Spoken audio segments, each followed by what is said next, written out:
only had to look at the number of tanks that Russia has lost, which they don't dispute. They're bringing their old Second World War tanks out of storage to throw at the battlefield. They are struggling for equipment. So even if they do make a breakthrough, most military analysts don't think that they're going to make a strategic breakthrough. In other words, start taking significantly more chunks of Ukrainian land. But that then calls into, what do we think Putin's new objective is? His objective initially was to take Ukraine, 3 days, probably maximum. We're now here at 800 days, over 800 days into the campaign. I think Russia originally at its peak had 17% of the territory of Ukraine. I understand now it's down to 11%. So notwithstanding the tactical here or there, toings and froings, Russia is struggling on the battlefield. It's trying to capitalize on this shortage of weapons and will probably pay a big price for that. Hello and welcome to Frontline for TimesRadio. I'm James Hanson, and today I'm delighted to be joined by Sean Bell, a regular guest here on Frontline, former fighter pilot, military analyst and co-host of the Red Matrix podcast. Sean, always a pleasure. Welcome back. Thanks, James. Well, good to see you again. We have a lot to discuss. First of all, I just wanted to get your thoughts on a story from the Ukrainian General Staff. They claim that in the past 24 hours, Russia has sustained more than 1,200 casualties. What is your analysis of that? Yeah, the trouble is, James, is I was a little bit sceptical about commenting on news reports that are, 24 hours old, mainly because both Ukraine and Russia use the information space to conduct an information war.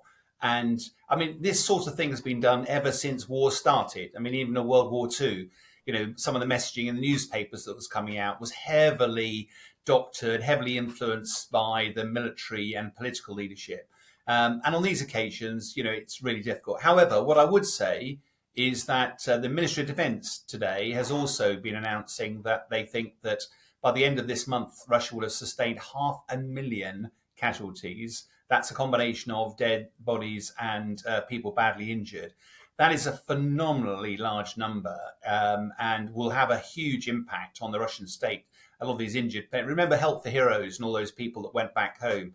We suffered a tiny fraction of those numbers in Afghanistan, yet it had a profound effect on our country. But returning, I think, to the Russia frontline, what is interesting is that generally speaking, forces on the offensive suffer significantly more casualties than the defense. Obviously, that's because they have to leave their trench lines to go out into the open to make advances. And during the Bakhmut offensive, if you remember, that was particularly bloody. And they reckon at the peak of that, Russia was losing about 900 soldiers a day. So the very fact that now they seem to be pushing very hard in an area that's quite well defended, 1,200 doesn't seem unreasonable. But I have to say, I heavily caveat that by saying, for all sorts of reasons, Ukraine would want to inflate the number to demonstrate that Russia is not on the front foot, and Russia is generally going to be very circumspect about those figures. So always dangerous to comment on figures, but interesting to see the trend. Do you think there's also an element that the Russian troops are pretty poorly trained, particularly in comparison to the Ukrainians? The Institute for the Study of War pointing out that in their view, the Ukrainians remain far better trained than the Russians. Is that your reading also, Sean? Well, I have huge respect for the Institute of Studies of War. I think they are a very good think tank. The trouble is that a lot of the folks there are more historian-based than military-based. And I think there is no doubt that Russia has had to conscript and mobilize a huge number of people. And it's pretty evident that they haven't had that much training. I mean, you normally do training using seasoned campaigners to do that training. Well, Russia has actually got its seasoned campaigners on the front line. So apart from showing them which end of a gun to point, it's very difficult to see how you're going to get very high quality training. And therefore, you're suddenly thrown at the front line. My caveat again, though, is that I'm always a bit cautious about these sorts of analogies because there's nothing that replaces battlefield experience. Whatever training you've had, the first time you hear a bullet, the crack of a bullet going past is not something that you will have experienced in peacetime. The first time you have to deal with a casualty on the battlefield, when it's your mate and there's some horrible, horrible damage being done to him, that is just, it's fear, it's visceral. And we saw, back in the Second World War, once the Germans had got some battle-hardened experience, they were able to do blitzkrieg. They were able to overrun people. So whilst it's almost certainly true that the West is providing better training to the Ukrainian military than the Russians are getting a hell of a lot of frontline, on the front foot experience. But the essential premise of what you're saying, I think, is interesting, because you only have to go back to the end of the Second World War. Some countries didn't care about human life. They just pushed bodies at the battlefield because eventually they would overwhelm the enemy. For example, if your machine gun had 100 bullets before it needed to be reloaded, throw 101 people at it and the last one will get through. That sounds brutal. It's not the way we would do warfare, but it's pretty evident the Russians are doing that. And therefore, it's quite possible that in an effort to make a breakthrough, they are suffering huge casualties. And the final bit about that, James, if I can just pick up as well, is that at the moment, grand strategic perspective, if you were Putin, you'd know that Zelensky is suffering from a temporary, hopefully, shortage of weapons, and is having to be quite frugal with the use of weapons. If you were a military man, you'd be going, right, this is an opportunity to capitalize. I don't care what the human cost is. Just throw the bodies at the front line, because ultimately we'll break through and make a strategic breakthrough. And therefore, it's quite possible that for the next couple of months, Russia will be taking that sort of tactical approach to this conflict. And it's quite possible they'll pay a huge price on the battlefield for it.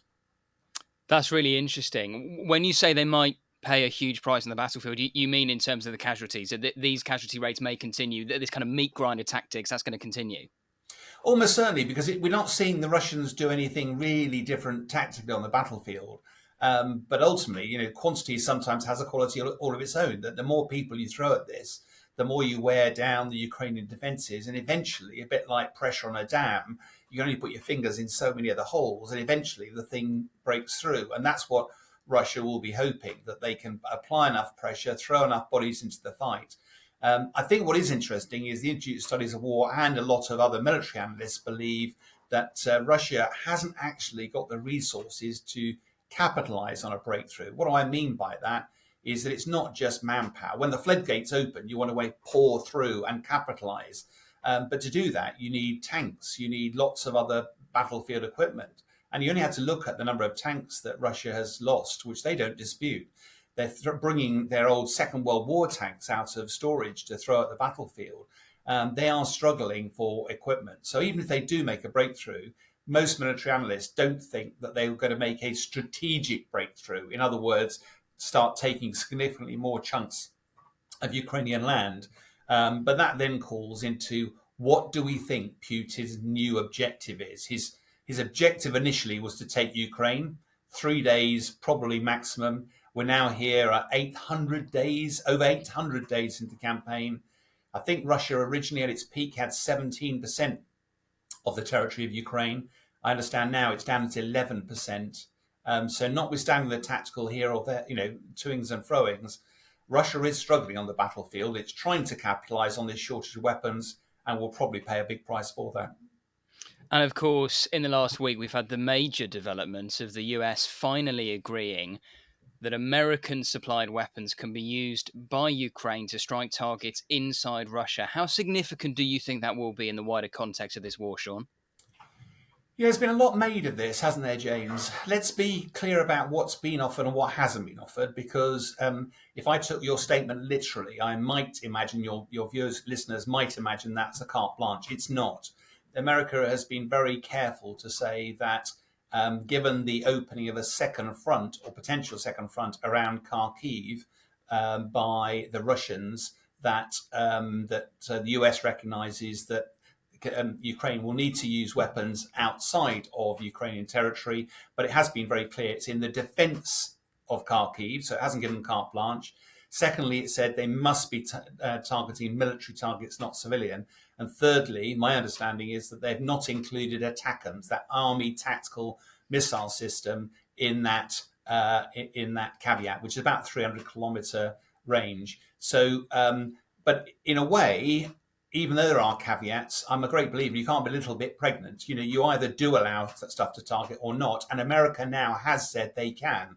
And they joined sort of UK, the French, the Poles, and the Germans, all of which have taken the shackles off the ability to use these weapons deeper within Russian territory. And I think that will be pretty significant. Let's give you an example. When this second front around Kharkiv opened up, for several months, Ukraine has known that Russia has been massing troops, between 30 and 50,000 troops in the area, but it couldn't do anything about it. And it had to wait until they came across the border.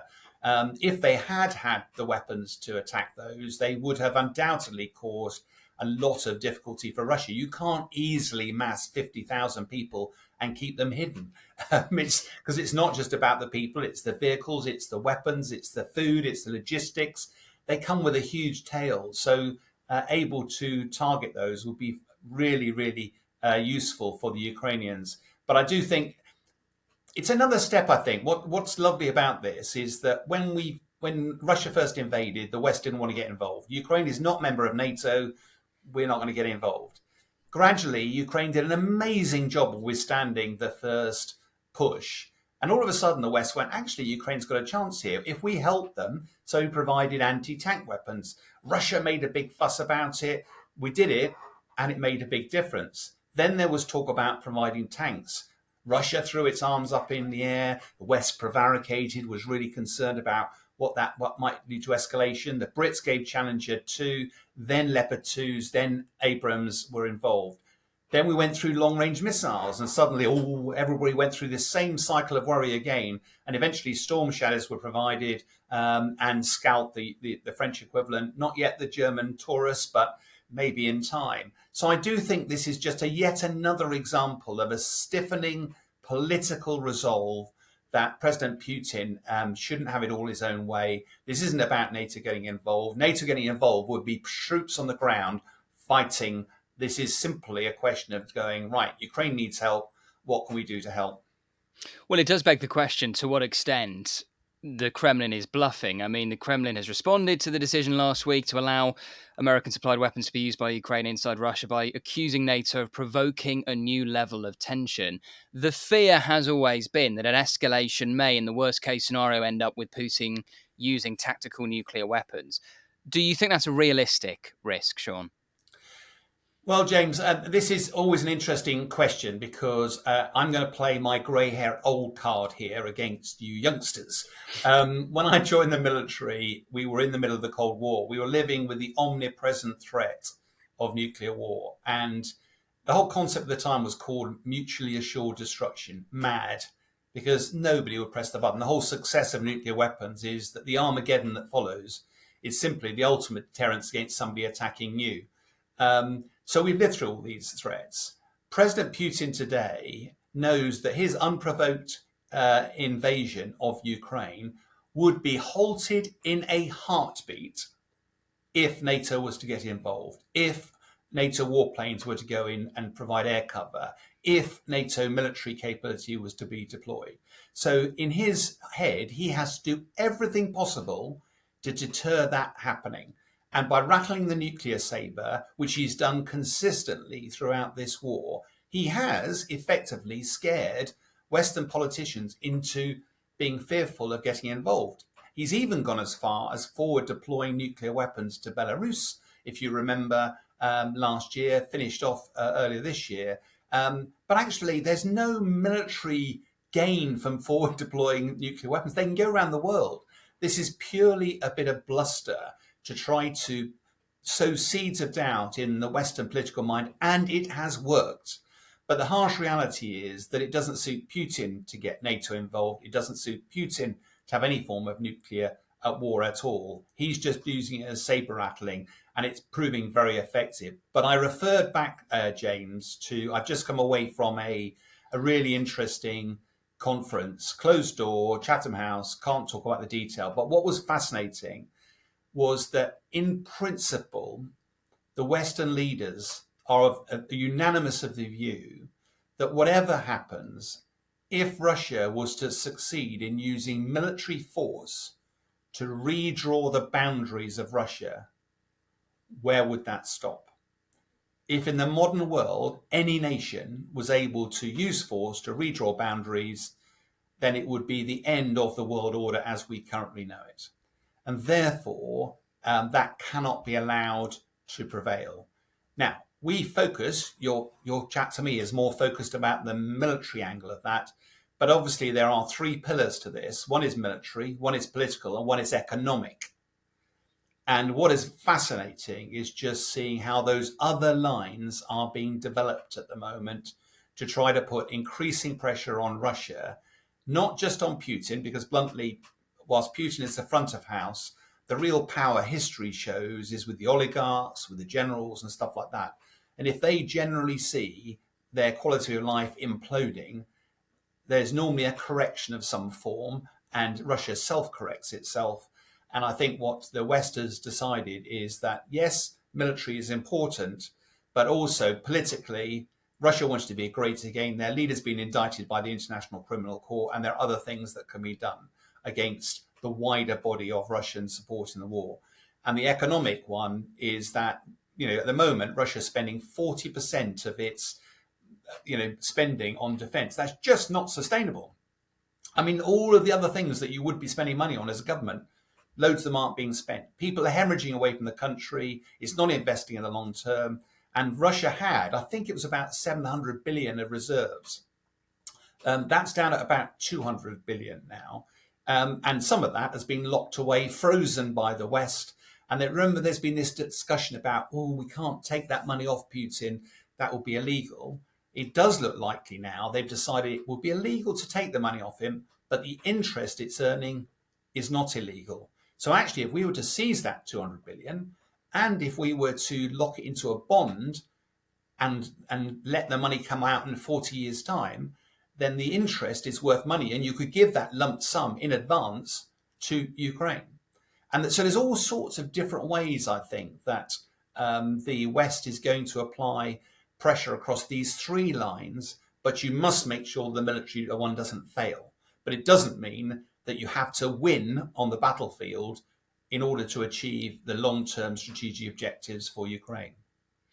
Looking at the geopolitics of the wider war, I wonder how significant you feel, Sean, the relationship between Moscow and Beijing is, because you've got President Zelensky accusing China of working with Russia to undermine his upcoming Global Peace Summit in Switzerland.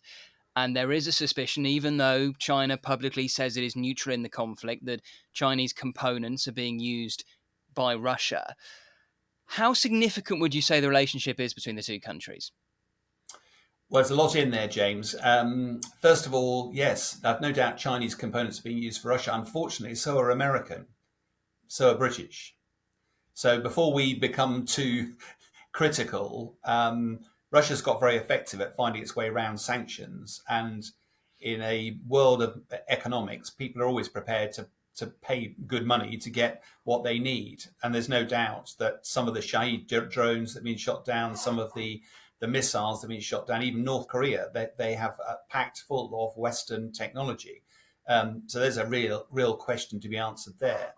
The interesting, I think, going to your core of your question, though, about Xi Jinping and Putin, before the war started, if you ever saw them on the global stage, they looked both literally and metaphorically similar-sized people. When you see them together now, Russia appears to be the subordinate. Russia needs China far more than China needs Russia.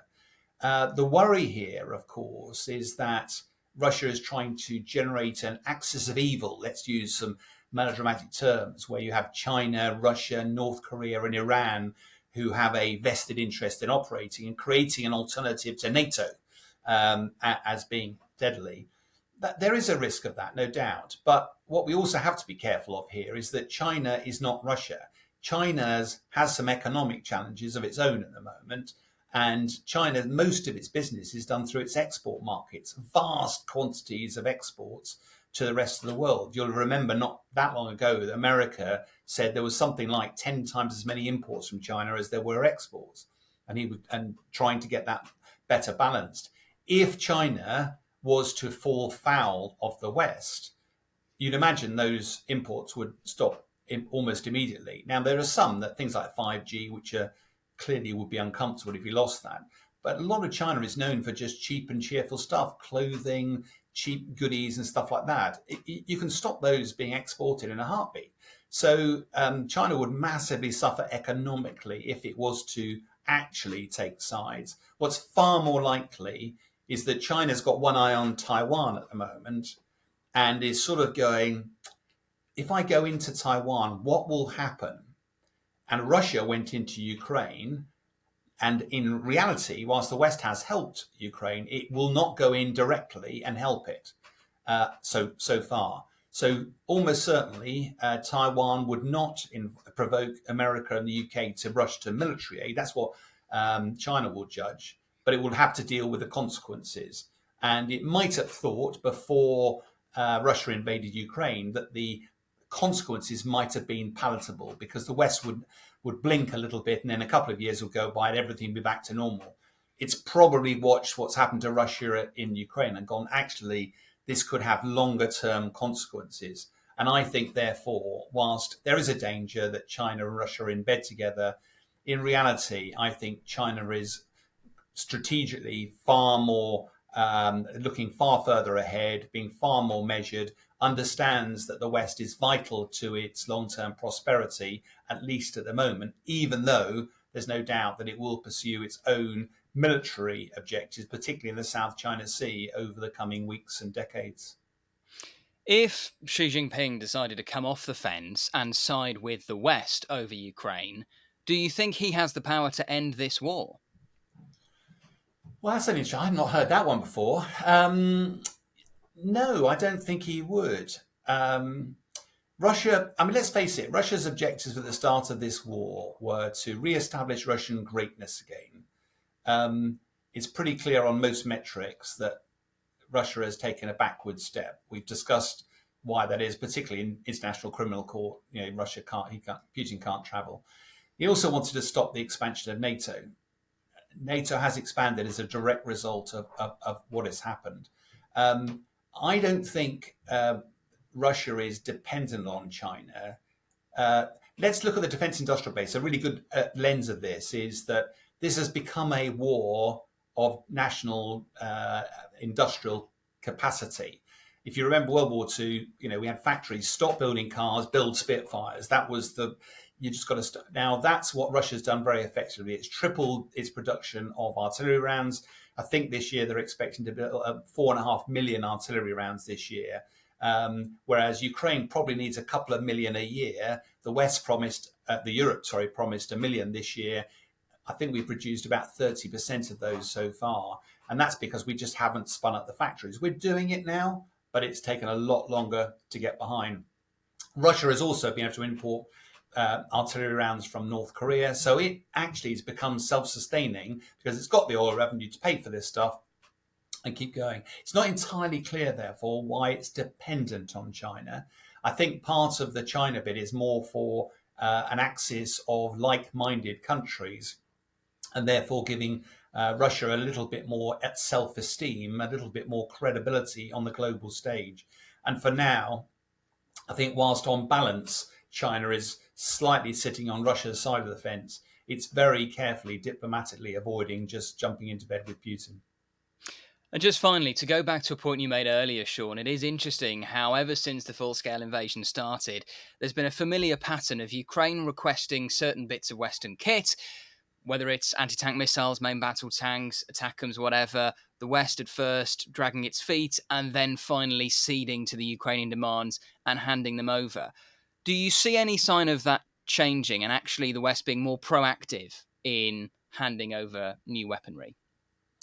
Yeah, that it's a great point, James. I mean, I think there was an exercise that was done about 6 months ago that looked back and said, what might have happened if the West had given anti-tank weapons, main battle tanks, long-range missiles, in other words, all the stuff we have finally agreed to today, if we just said agreed at the start, would that change the course of the war? And if you then look at that lens and say, okay, what else could we do? And why don't we do it now rather than waiting till that point in time? And the question then is, where do you go with that? I think you're already seeing France talk about boots on the ground. And let's unpack that a little bit. Some in the West get panicky, but actually what you're trying to do is change the calculus of Putin. You're trying to say, this is now on the table, and if this happens, would I be able to live with the consequences of that? And almost certainly Russia angle will be no, he couldn't. So therefore it starts to reduce Putin's timeline in which he needs to get results done. In other words, if his special military operation really is about the Donbass, the land bridge and Crimea, he hasn't yet gone the Donbass, then all of a sudden he might push a bit harder because he doesn't think he has as much time. And if he pushes harder, that actually creates an opportunity for Ukraine as well. So I do think things like boots on the ground, that's one. Do I think we're going to see that happening anytime soon? No, I don't. Another one is a no-fly zone. That was talked about for many times. It's a whole podcast worth of discussion to get into the whys and the wherefores. That I'm very happy to contribute to that. But I think in principle, that is something that I think is viable, because whilst there's all sorts of things that will create difficulties, it wasn't the right thing at the start of the war. But actually, the Russian Air Force has finally got itself in some form of order. Glide bombs are causing carnage on the front line. And I think most of the West believe that a no-fly zone would be incredibly difficult for Russia to combat and could absolutely swing the pendulum in Ukraine's benefit. The other one, of course, is the freedom to use more modern weapons into Russia as well as in Ukraine. That I think the more modern weapons I'm more cautious about, because your defence, James, my defence, our national interest is in the technology that our modern weapons contain, and that sows doubt into our enemies. If we were to use those today to help Ukraine, they would fall into Russian hands. Therefore, that would compromise our own national security. And I'm not entirely sure that our military masters or our political masters are ready to do that. And I think there will be some really significant challenges strategically if that were to happen. But do I think there are other things that could be done? Yes. Do I think we're going to see some of those? Yes. But I also think we're not just going to see this effort on the battlefield. We're going to see a lot more effort in the political and the economic sphere, all of which designed not to put pressure onto Putin, but to put pressure on the layer below him that historically every now and again says, this ain't working. We used to enjoy sending our children to the UK. We'd like to have them educated at Oxford and Cambridge. We like going to Harrods for shopping. We like going, all of those things that they can't do at the moment. And actually, if they see the pendulum swing against them, then actually by solving the Putin problem, that might resolve the war. So we'll see. Sean Bell, it's always a pleasure. Thank you so much for joining us today on Frontline. You're welcome, James. Lovely to chat. Thank you for watching Frontline for Times Radio. For more, click subscribe on our YouTube channel. You can listen to Times Radio, and you can read more about the war in Ukraine and global security with your Times digital subscription.